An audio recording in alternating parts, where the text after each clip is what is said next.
Bilateral relations between our countries have reached an unprecedented high level in the past few years due to the special attention paid to these relations by President Putin and Chairman Kim Jong-un. We are deeply grateful to our Korean friends for their principled position on the events currently unfolding in Ukraine as a result of the West's policy to push NATO eastwards and encourage an openly racist regime, to annihilate everything Russian in the field of education, culture, and even everyday life. Recently, they even legislatively banned the canonical Ukrainian Orthodox Church. Very close contacts have been established between the military of the two countries and along the lines of security services. This also allows us to solve practically significant and important tasks for the security of our and your citizens.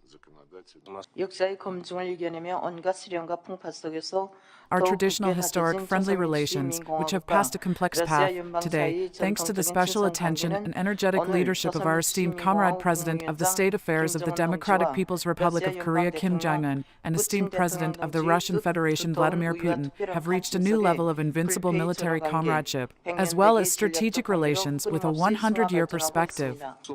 9. Lavrov listening.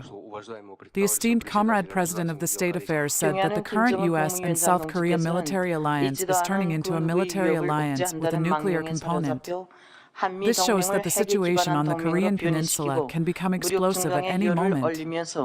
And this is very dangerous for the Korean Peninsula and for Northeast Asia as a whole. The U.S. and South Korea have organized a nuclear advisory group where they regularly hold conspiracy to strike a nuclear attack against our republic. This year, U.S. aircraft carrier strike groups have already been deployed 3 times in the waters around the Korean Peninsula. A modern U.S. Navy strategic submarine has arrived in South Korea, and U.S. Air Force strategic nuclear bombers have flown over the Korean Peninsula 5 times.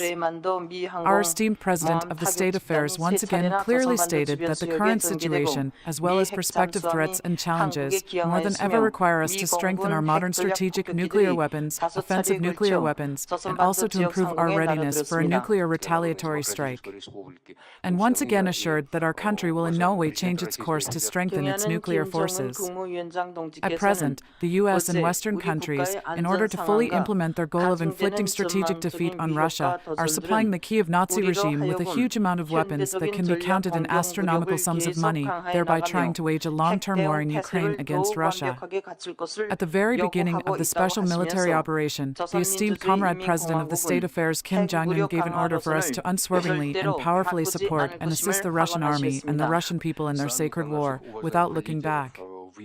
We have no doubt that under the wise leadership of the esteemed President of the Russian Federation Vladimir Putin, the Russian army and people will certainly achieve a great victory in their sacred struggle to protect the sovereign rights and security interests of their state. And we once again assure that until the day of victory, we will always firmly stand next to our Russian comrades.